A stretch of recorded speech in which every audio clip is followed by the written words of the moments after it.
Welcome students. इस lecture में हम क्लास 12th फिजिक्स के थर्ड चैप्टर करंट इलेक्ट्रिसिटी को कंटिन्यू करेंगे। इस लेक्चर में हम पढ़ेंगे Kirchhoff's law, first law and second law, Wheatstone bridge, slide wire bridge and related numericals. तो चलिए शुरू करते हैं किरचॉफ्स फर्स्ट लॉ से। किरचॉफ फर्स्ट लॉ ये अप्लाई होता है किसी भी एक जंक्शन पे। एक जंक्शन क्या है? जहां पर बहुत सारी कंडक्टिंग वायर्स मिल रही हो, जैसे कि यहाँ पर पॉइंट O है। इस पॉइंट पर बहुत सारी कंडक्टिंग वायर्स ज्वाइन कर रही हैं, इसलिए हम इसे बोलेंगे जंक्शन या फिर नोड। इसलिए किरचॉफ फर्स्ट लॉ को किरचॉफ्स जंक्शन लॉ भी बोला जाता है। Now let us see what is the statement of this law. The algebraic sum of the currents meeting at a junction in a circuit is 0। किसी भी एक circuit में किसी जंक्शन पर जितने भी करंट्स हैं उनका अलजेब्रिक सम क्या होगा? 0। अब क्योंकि ये लॉ करंट्स के ऊपर बेस्ड है, इसलिए इसे किरचॉफ्स करंट लॉ भी बोलते हैं। जैसे कि हमारे पास ये जंक्शन है और इस पर बहुत सारे करंट्स हैं, I1, I2, I3, I4, I5। इसमें से कुछ करंट्स इनवर्ड्स हैं टुवर्ड्स द जंक्शन और कुछ करंट्स आउटवर्ड्स हैं अवे फ्रॉम द जंक्शन। तो यहाँ पर incoming current plus outcoming current क्या होगा? 0 के इक्वल होगा। नेट इस नोड से कोई भी चार्ज ना लीव होगा ना एंटर होगा। That means summation of current is equal to 0. That is why this law is based on the conservation of charge। क्योंकि कोई भी पॉइंट सर्किट में ना एक सोर्स ऑफ चार्ज की तरह काम कर सकता है, ना ही सिंक ऑफ चार्ज की तरह काम कर सकता है। सो इस लॉ के लिए हमारे पास कुछ साइन कन्वेंशन है, जिसमें हम इनकमिंग करंट को पॉजिटिव लेते हैं और आउटगोइंग करंट को नेगेटिव कंसीडर करते हैं। अब इसे हम अप्लाई करेंगे इस नोड O पर। तो देखिए I1 करंट इनवर्ड है, हम इसे पॉजिटिव लेंगे। Then I2 is again inward, तो इसे भी पॉजिटिव लेंगे। I3 इज गोइंग आउट, सो इसे हम नेगेटिव लेंगे। I3 माइनस हो जाएगा। I4 भी आउटगोइंग करंट है, so it will B minus I4 and I5 is incoming current, so it is plus I5। इन सब का ये अलजेब्रिक सम किसके इक्वल होगा? 0 के। इसे हम इस तरह लिख सकते हैं। Let us solve a question। हमें ये एक जंक्शन दिया है, इसमें हमें I की वैल्यू फाइंड करनी है। तो हम यहाँ पे क्या यूज करेंगे? किरचॉफ्स जंक्शन लॉ, जिसकी स्टेटमेंट है summation I is equal to 0। तो ये देखिए ये वाली जो वायर है it is common between all these branches. So ये एक जंक्शन है, तो इसमें जो भी inward and outward going current होंगे उनका सम 0 होगा। फर्स्ट ये इनकमिंग करंट है, इसे हम प्लस लेंगे, plus 3 ampere. It is again incoming current plus 4। 1.3 is outgoing current, so it will get minus, and 2 is again outgoing current minus 2, and I is outgoing current plus I equal to 0। तो अब हम इनको solve कर लेंगे। It will give you 7 minus 3.3 plus I is equal to 0। It will give you 3.7 plus I equal to 0। So I equal to आ गया है minus 3.7 ampere. This is the answer of this question। I would be equal to minus 3.7 ampere. अब यहाँ पे देखिए negative sign का क्या significance है। Since current I is coming out negative, this is because the current I is outgoing। Next is Kirchhoff's second law। Kirchhoff's second law apply होता है किसी एक लूप पर। लूप क्या होती है? किसी भी एक सर्किट में क्लोज्ड पाथ को हम लूप कहते हैं। जैसे कि इस सर्किट में आपको 2 क्लोज्ड पाथ दिखाई दे रहे हैं, एक ABCF and second is FCDE। ये दोनों क्या है? क्लोज्ड पाथ है, यानी कि इस सर्किट में 2 लूप है। और एक ABDE, एक complete this is also a loop, closed path है। तो इस सर्किट में हमारे पास 3 लूप बन रही हैं। तो इन तीनों लूप पर हम क्या लगा सकते हैं, किरचॉफ सेकंड लॉ। इसलिए इस लॉ को किरचॉफ्स लूप लॉ भी बोला जाता है। Let us see what is the statement of it. The algebraic sum of changes in potential around any closed path of a circuit involving resistors and cell in the loop is 0। किसी भी एक loop में सम of changes in potential क्या होगा, 0 होगा, including resistors and cell. जो loop है उसमें सेल भी हो सकता है और रेजिस्टर्स भी हो सकते हैं, तो कुछ भी आए उस लूप में, उसमें नेट चेंज इन पोटेंशियल क्या होगा, 0 होगा। और अगर हम यहाँ पे क्या अप्लाई करें, Ohm's law, that is V is equal to IR, तो यहाँ पर हमारे पास आ जाएगा summation I into R is equal to 0। अब क्योंकि ये लॉ वोल्टेज को इन्वॉल्व कर रहा है, इसलिए इसे किरचॉफ्स वोल्टेज लॉ भी बोलते हैं और इसकी शॉर्ट फॉर्म होती है KVL। अब इस सर्किट पर किरचॉफ्स वोल्टेज लॉ अप्लाई करने के लिए हम कुछ साइन कन्वेंशंस देख लेते हैं। फर्स्ट कन्वेंशन है कि जब भी हम क्लोज्ड पाथ में मूव करेंगे और हमारे पास किसी सेल का पॉजिटिव टर्मिनल पहले आता है, उस पाथ को ट्रेस करते हुए हमारे पास पॉजिटिव टर्मिनल पहले आता है, तो हम उसकी EMF को +E लिखेंगे। और इसी तरह इसका ऑपोजिट, अगर हम ऐसी डायरेक्शन में मूव कर रहे हैं जिसमें इस सेल का नेगेटिव टर्मिनल ट्रेस करते हुए पहले आता है, तो हम उसकी EMF को -E से लेंगे। किसी भी पाथ को ट्रेस करते हुए अगर पॉजिटिव टर्मिनल पहले आए तो EMF +E होगी, नेगेटिव टर्मिनल पहले आए तो -E होगी। थर्ड कन्वेंशन है रेजिस्टेंसेस के ऊपर। मान लीजिए ये एक रेजिस्टेंस है जिसमें से करंट फ्लो हो रहा है I, और हम इस डायरेक्शन में मूव कर रहे हैं during the tracing of the path, और इस डायरेक्शन में ही हमारा करंट फ्लो कर रहा है, तो इस रेजिस्टर के across potential drop which will be equal to I into R, उसे हम क्या लेंगे, प्लस। अगर करंट की डायरेक्शन उसी डायरेक्शन में है जिस डायरेक्शन में हम पाथ को ट्रेस कर रहे हैं, तो voltage drop across the resistor उसे हम पॉजिटिव लेंगे। इसी तरह अगर हमारे ट्रेसिंग की direction opposite to that of current होती है, अगर हम इस डायरेक्शन में मूव कर रहे हैं और करंट की डायरेक्शन फॉरवर्ड है, तो यहाँ पे potential drop across this R will be taken as negative, -IR लेंगे। तो यानी कि ये डिपेंड करता है हमारे पाथ के ऊपर, हम किस डायरेक्शन में मूव कर रहे हैं। पॉजिटिव जिस डायरेक्शन में मूव करें उसी डायरेक्शन में पॉजिटिव टर्मिनल सेल का आए तो +E, करंट की सेम डायरेक्शन हो तो प्लस पोटेंशियल ड्रॉप लेंगे। अगर ऑपोजिट डायरेक्शन में हो, नेगेटिव टर्मिनल पहले आए तो -E, इसी तरह से करंट के ऑपोजिट डायरेक्शन में हो तो यहाँ पे इस रेजिस्टर के अक्रॉस पोटेंशियल ड्रॉप को हम नेगेटिव लेंगे। अब इन्हीं साइन कन्वेंशंस को हम अप्लाई करके यहाँ इन दो लूप्स में किरचॉफ्स वोल्टेज लॉ अप्लाई करेंगे।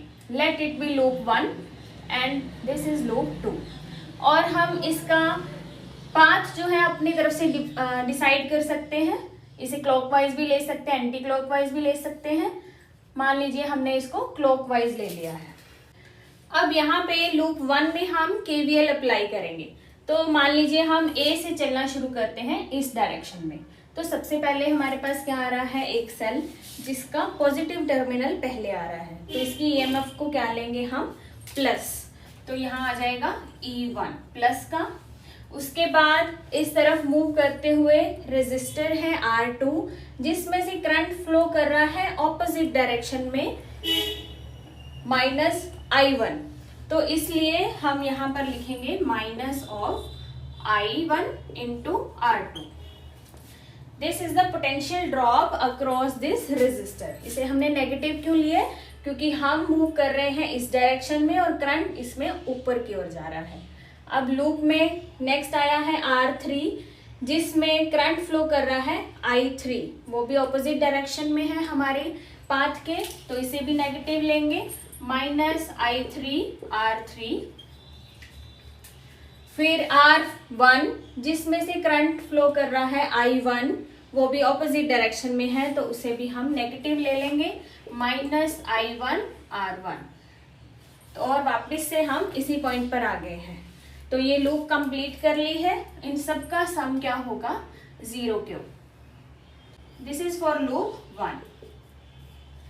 इसी तरह से हम सेकेंड लूप में भी केवीएल अप्लाई कर सकते हैं। इसकी डायरेक्शन अब हम एंटी क्लॉकवाइज मान लेते हैं।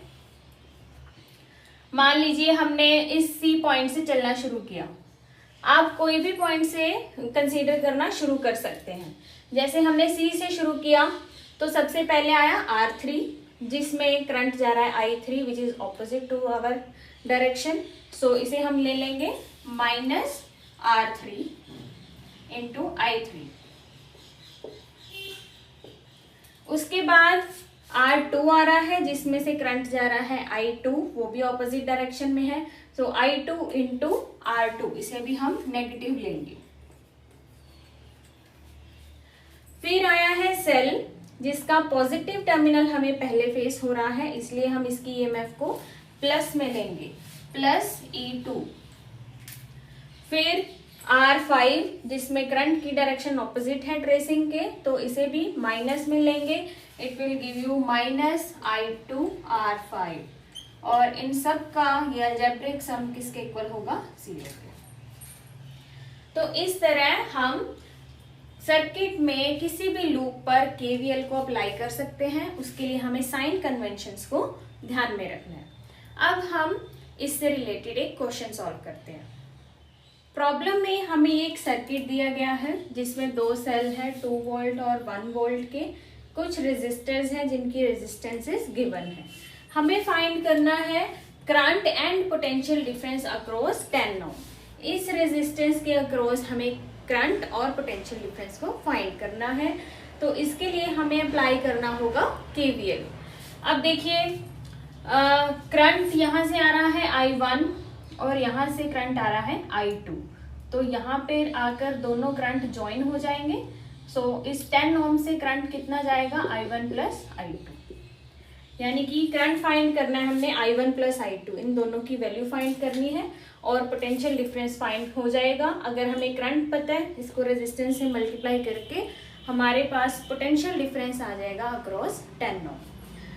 तो हम सबसे पहले इसे मान लेते हैं लूप 1 और इसे लूप 2। इनमें हम क्या अप्लाई करेंगे? केवीएल। फर्स्ट लूप के लिए मान लीजिए हमने यहां से चलना शुरू किया इस सेल से, इस पॉइंट ए से। तो सबसे पहले हमारे पास आया सेल जिसका पॉजिटिव टर्मिनल आ रहा है पहले, तो हम इस वोल्टेज को लेंगे प्लस में 2, देन -3 इंटू I1, क्योंकि करंट की डायरेक्शन जो है ऑपोजिट है हमारे ट्रेसिंग के। हम नीचे की ओर जा रहे हैं, करंट ऊपर की ओर जा रहा है, तो ये आ जाएगा -3I1। रेजिस्टेंस को हम करंट से मल्टीप्लाई करते जाएंगे। देन अगेन हमारे पास आया 10 ओम जिसमें से करंट जा रहा है I1 plus I2 which is again in the opposite direction. So यहाँ पे भी हम नेगेटिव साइन लेंगे, 10 इंटू I1 प्लस I2। और फिर 5 ओम जिसमें से करंट जा रहा है I1 जो अगेन ऑपोजिट डायरेक्शन में है, -5I1 = 0। इसे हम थोड़ा सा सिंप्लीफाई कर लेंगे। I1 वाली टर्म्स है -3, -10 and -5। It will give you -18I1। And I2 की टर्म एक ही है, -10I2। इस 2 को हम दूसरी साइड ले जाएंगे, ये हमें मिलेगा -2। इसे हम सिंप्लीफाई करेंगे तो क्या आएगा? 9I1 plus 5I2 = 1। This is equation number 1। अब हम सेकेंड लूप पर केवीएल अप्लाई करेंगे। हम क्लॉकवाइज मूव कर रहे हैं, लेट कि हम यहाँ से मूव करना शुरू करते हैं। 10 ओम के थ्रू जाएंगे, करंट भी सेम डायरेक्शन में है, तो ये पॉजिटिव आएगा। Current into resistance I1 plus I2 into 10। फिर है 4 ओम रेजिस्टेंस जिसमें से करंट जा रहा है I2, वो भी सेम डायरेक्शन में है, तो ये प्लस आ जाएगा। 4I2। फिर सेल आएगा, उसका नेगेटिव टर्मिनल पहले आ रहा है तो हम इसकी ईएमएफ को नेगेटिव में लेंगे -1। देन 5 ओम जिसमें से करंट जा रहा है I2 सेम डायरेक्शन में है तो प्लस का 5I2 इक्वल टू 0। फिर से हम इसे सिंप्लीफाई कर लेंगे। I1 की एक ही टर्म है 10I1, I2 10 है plus 4 plus 5 that is 19I2 is equal to 1। ये 1 उधर चला जाएगा। ये इक्वेशन बन गई सेकेंड। अब इन दोनों को सॉल्व करके हमने I1 और I2 की वैल्यू फाइंड करनी है। अब ये दोनों इक्वेशंस I1 के इक्वल है, हम इन दोनों को इक्वेट कर सकते हैं। 9I1 plus 5I2 is equal to 10I1 plus 19I2। इसे सिंप्लीफाई करेंगे, it will give you I1 equal to minus of 14I2। ये हमारे पास I1 और I2 के बीच में रिलेशन आ गया है। यहाँ पर पुट करके हम I1 और I2 की वैल्यू फाइंड आउट कर सकते हैं।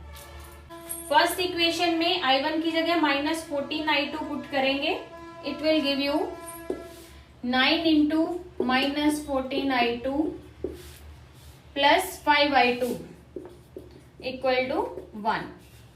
9 into 14 will give you 126 minus 126 into I2 plus 5I2 equal to 1 minus 121I2 equal to 1 and I2 की वैल्यू आ गई है -1/121 एम्पियर। ये हमारे पास करंट आ गया है I2 -1/121 एम्पियर। अब हम इस रिलेशन में पुट करके I1 फाइंड आउट कर लेंगे। I1 is equal to -14 into I2 की वैल्यू है -1/121। नेगेटिव नेगेटिव पॉजिटिव हो जाएगा, सो I1 की वैल्यू आ गई 14/121 एम्पियर। तो इस तरह से हमने I1 और I2 दोनों की वैल्यू फाइंड आउट कर ली है। हमें फाइंड करना था करंट थ्रू द रेजिस्टर 10 ओम, जो कि क्या है I1 प्लस I2। तो हम इन दोनों को ऐड कर देंगे। I1 हमारे पास आ गया है 14/121 एम्पियर और I2 है -1/121 ampere. Current through 10 ohm resistance is equal to I1 plus I2 है, which is 14/121 minus 1/121. It will give you 13/121 ampere. तो ये करंट आ गया है through this resistor 10 ohm. Next हमें फाइंड करना था पोटेंशियल डिफरेंस अक्रॉस 10 ओम। तो पोटेंशियल डिफरेंस अक्रॉस 10 ओम क्या होगा, जितना इसके अक्रॉस करंट जा रहा है इनटू रेजिस्टेंस 10 ओम। और करंट की वैल्यू हमने फाइंड आउट कर ली है 13/121 into 10। So it will give you 130/121 volt, which is approximately equal to 1.074 volt.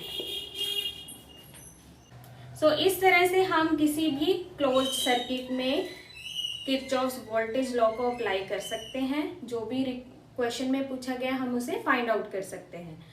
यहाँ एक बात नोट कीजिए, this law is based upon the law of conservation of energy. Next article is Wheatstone bridge principle. इस principle को study करने के लिए हमारे पास एक स्पेशली डिजाइन सर्किट है जिसमें 4 रेजिस्टेंसेस P, Q, R और S को इस फॉर्म में अरेंज किया गया है। इन सब के बीच में लगा है यहाँ पर एक गैल्वेनोमीटर G। गैल्वेनोमीटर क्या करता है, it shows the deflection whenever there is a current, और ये हमें करंट की डायरेक्शन भी देता है, उसका मैग्नीट्यूड भी देता है। And this arrangement is connected with the cell of EMF E and a key K. So what this principle states, if P, Q, R and S 4 resistance are connected to form a bridge as shown in this figure with a galvanometer between points B and D and a cell and a key between points A and C. If the galvanometer shows no deflection, then the bridge is said to be balanced. अगर हम इसको इस तरह से arrange कर दें और की को कर दें क्लोज, तो अगर गैल्वेनोमीटर में कोई डिफ्लेक्शन नहीं आएगी तो इस ब्रिज को बैलेंस्ड कहा जाएगा। And in that case we will have P by Q is equal to R by S। इन दोनों रेजिस्टेंसेस का रेशो वो है इक्वल आएगा। अब ये सर्किट स्पेशल क्यों है, आप देखिए, क्या P और R पैरेलल में है? नहीं, क्योंकि इनके दोनों एंड्स कनेक्टेड नहीं हैं। अगर ये बीच में गैल्वेनोमीटर ना होता तब हम कह सकते थे P और R पैरेलल में है। Q और S भी पैरेलल में नहीं है। सिमिलरली P और Q क्या ये सीरीज में है? नहीं, क्योंकि यहाँ से भी एक और ब्रांच निकल रही है जहाँ गैल्वेनोमीटर कनेक्टेड है। इसी तरह R और S भी सीरीज में नहीं है। So P, Q, R, S में डायरेक्टली कोई भी रिलेशन नहीं है। And the relation between them is given by Wheatstone bridge principle, जो कि कहता है अगर गैल्वेनोमीटर में से कोई भी डिफ्लेक्शन शो नहीं हो रही है, कोई करंट पास नहीं हो रहा है, then this bridge is said to be balanced and this will give you P by Q is equal to R by S। अब हम इस कंडीशन को ड्राइव करेंगे। अब यहाँ पे हमारे पास एक सेल है E, जिसकी वजह से इस सर्किट में करंट फ्लो होगा, लेट अस से इट इज I। यहाँ पर जाकर करंट I दो पार्ट्स में डिवाइड हो जाएगा, late it B I1 and I2। फिर ये I1 यहाँ पर आकर अगेन दो पार्ट्स में डिवाइड हो जाएगा। मान लीजिए गैल्वेनोमीटर में से करंट जा रहा है IG, तो इस ब्रांच में से करंट कितना जाएगा?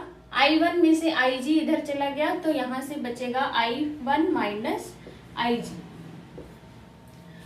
अब यहाँ पे I2 करंट आ रहा है और यहाँ से IG करंट जा रहा है, तो इस ब्रांच में से कितना करंट पास होगा?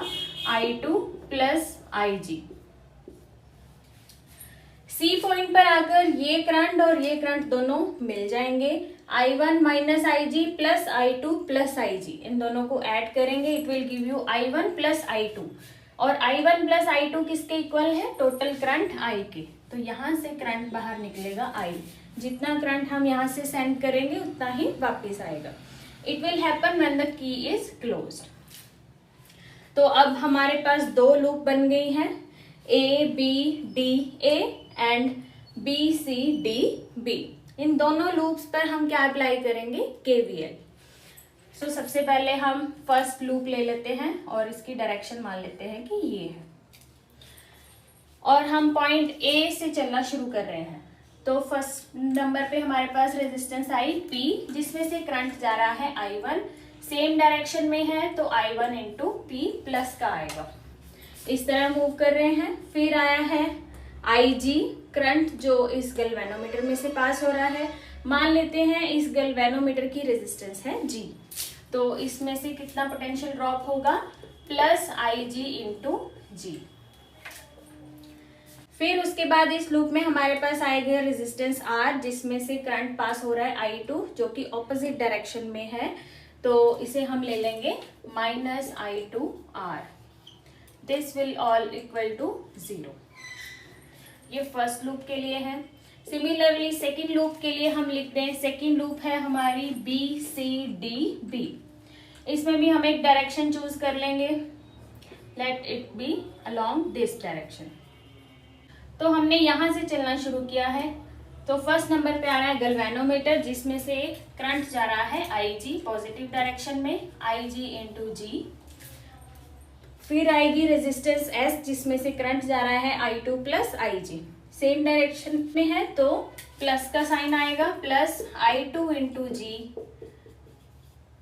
I2 plus IG into S।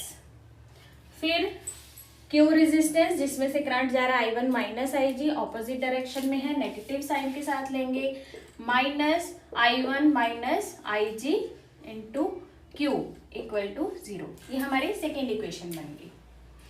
अब व्हीटस्टोन ब्रिज प्रिंसिपल क्या कहता है कि अगर हम इन resistances P Q R S को इस तरह अरेंज करें कि इस गैल्वेनोमीटर में से कोई भी करंट पास ना हो, दैट इज IG हमारे पास क्या हो जाए? 0, तो ब्रिज क्या होगा? बैलेंस। तो अब हम IG को इन दोनों इक्वेशंस में पुट कर देंगे इक्वल टू 0। फर्स्ट इक्वेशन बन जाएगी I1 इंटू पी, ये टर्म 0 हो जाएगी और ये टर्म प्लस हो जाएगी ऊपर वाली साइड जाके I2 into are. Second equation हमारे पास क्या बन जाएगी, IG 0 हो गया, ये टर्म 0, यहां से भी IG 0, I2 इंटू एस और ये माइनस I1 इंटू क्यू बचेगा, IG 0 हो जाएगा जो कि उधर जाके I1 इंटू क्यू। इस इक्वेशन को हम इस तरह लिख सकते हैं I1 into Q is equal to I2 into S. अब इस इक्वेशन और इस इक्वेशन को हम डिवाइड कर देंगे, let it be equation A and this is equation B। So dividing equation A by B, क्या आ जाएगा, P by Q is equal to R by S, which is the condition of Wheatstone bridge principle, कि अगर ये bridge balance है तो P और Q का रेशो R और S के रेशो के इक्वल होगा। P by Q is equal to R by S। अब हम इस प्रिंसिपल को एक एग्जाम्पल के द्वारा समझेंगे। Question is find the value of x if no current flows through the section AO। ये हमें एक सर्किट दिया गया है जिसमें हमारे पास 5 रेजिस्टेंसेज इस फॉर्म में अरेंज्ड हैं, एक सेल कनेक्टेड है और एक की है। हमें x ओम यहाँ पे इस रेजिस्टेंस की वैल्यू फाइंड आउट करनी है और कंडीशन क्या दी है कि AO आर्म में से कोई भी करंट फ्लो नहीं कर रहा है। अब देखिए यहाँ पे इस आर्म के इस साइड भी 2 रेजिस्टेंसेज हैं, 2 ओम और 3 ओम।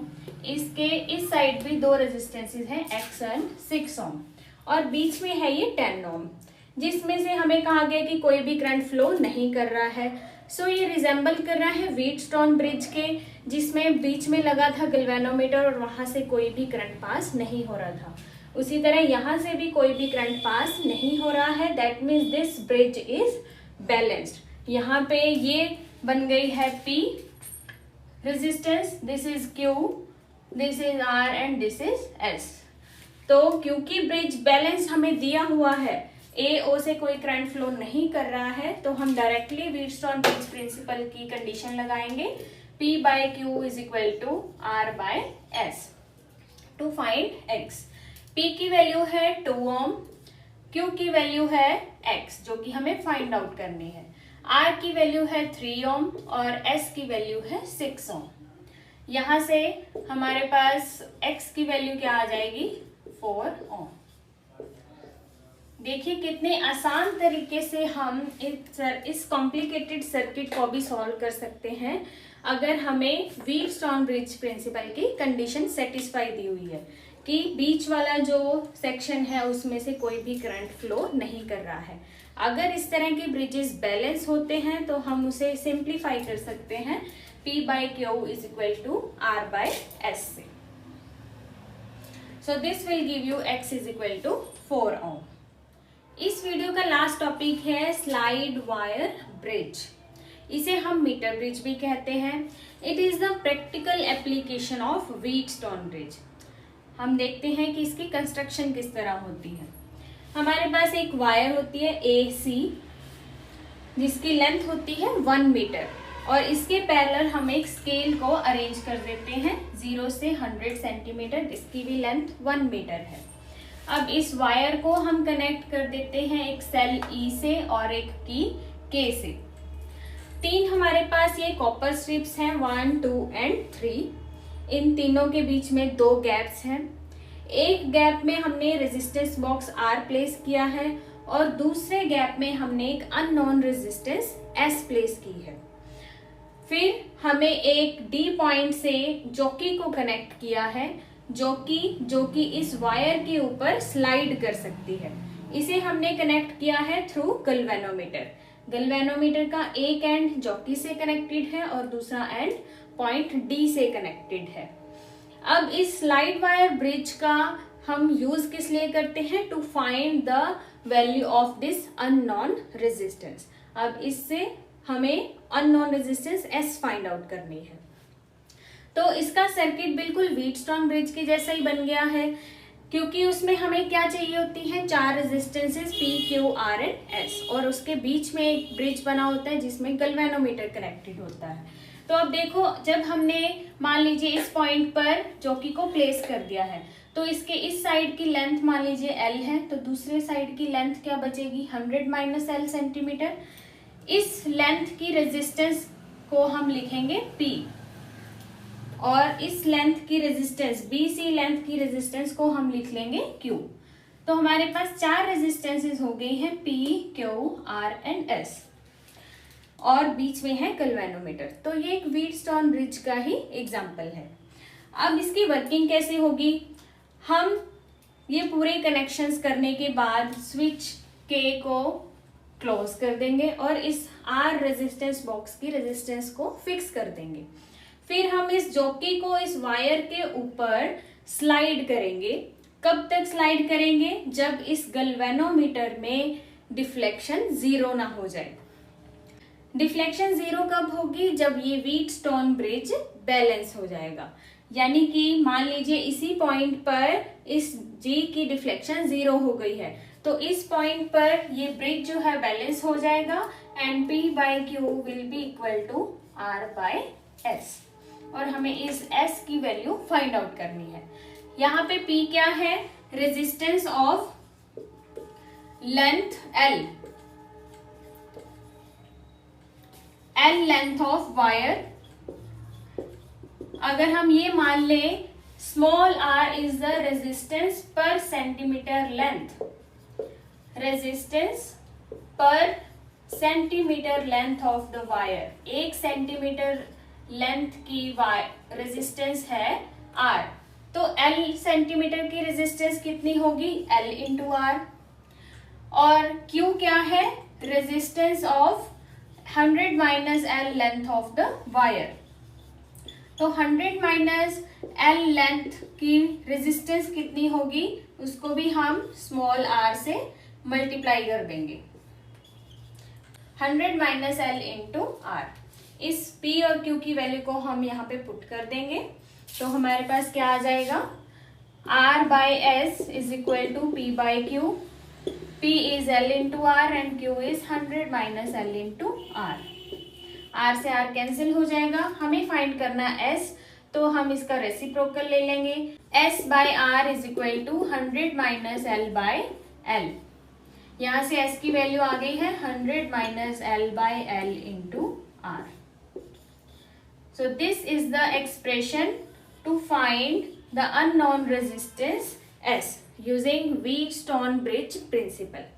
अब देखिए इस फॉर्मूले में हमारे पास L है और R है, रेजिस्टेंस R हमारे पास नॉन होगी, हम इसकी वैल्यू फिक्स रखेंगे। L लेंथ कहाँ से आ जाएगी, जब हम जॉकी को प्लेस करेंगे तो उसकी लेंथ को हम यहाँ से स्केल से मेजर कर सकते हैं, from 0 to that point B उसकी लेंथ होगी L, जो हम यहाँ पर पुट कर देंगे। उससे हम अननोन रेजिस्टेंस S की वैल्यू फाइंड आउट कर सकते हैं। It's formula is 100 minus L by L into R। अब हम इसके बेस पर एक न्यूमेरिकल को सॉल्व करते हैं।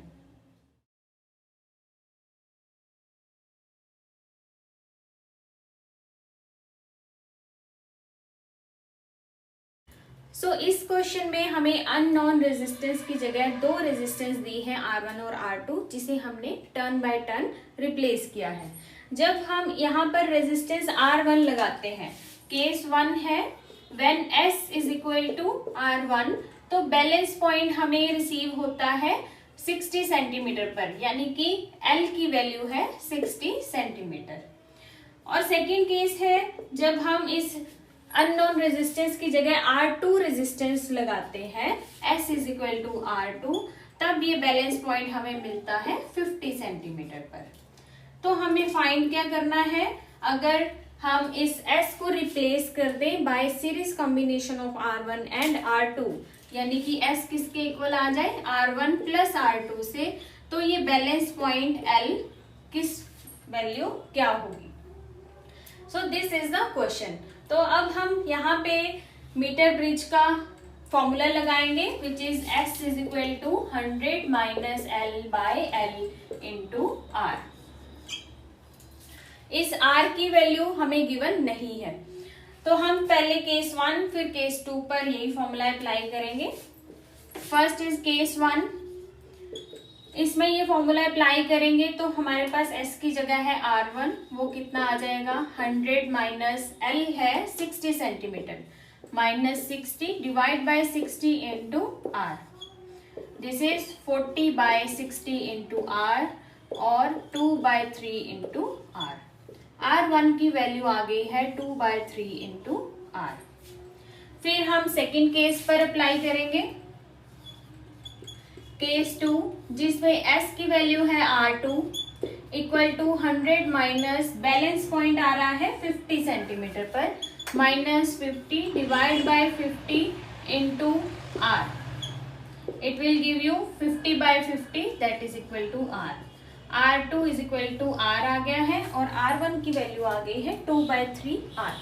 अब हमें फाइंड क्या करना है, जब S किसके इक्वल हो R1 प्लस R2 के, तो हमें फाइंड जो करना है तब S क्या है केस 3, जिसमें S है R1 प्लस R2, यानी कि 2/3 R plus R, it will be equal to 5R/3। जब S की वैल्यू 5R/3 है तब हमें लेंथ की वैल्यू फाइंड करनी है, तो यहाँ पे भी हम इसी फॉर्मूला को अप्लाई कर देंगे। सो अब केस 3 में हम S की वैल्यू को पुट कर देंगे 5/3 R is equal to 100 minus L/L into R, R से R कैंसिल हो जाएगा, क्रॉस मल्टीप्लाई करेंगे, 5L is equal to 300 minus 3L, it will give you 8L is equal to 300 and L is equal to 300/8 which is equal to 37.5 centimetre. So L की value यानी कि हमारा balance point 37.5 centimetre पर आएगा जब हम S को replace कर देंगे by the series combination of resistance R1 and R2। This is how we can solve the problems based on slide wire bridge. So इस लेक्चर में हमने पढ़े Kirchhoff's law, first law and second law, KCL and KVL, उनके बेस पर question solve किए। फिर हमने व्हीटस्टोन ब्रिज और उसकी एक practical application slide wire bridge के बारे में पढ़ा और उनसे रिलेटेड क्वेश्चन सॉल्व करें। This is all about today's lecture. Thank you.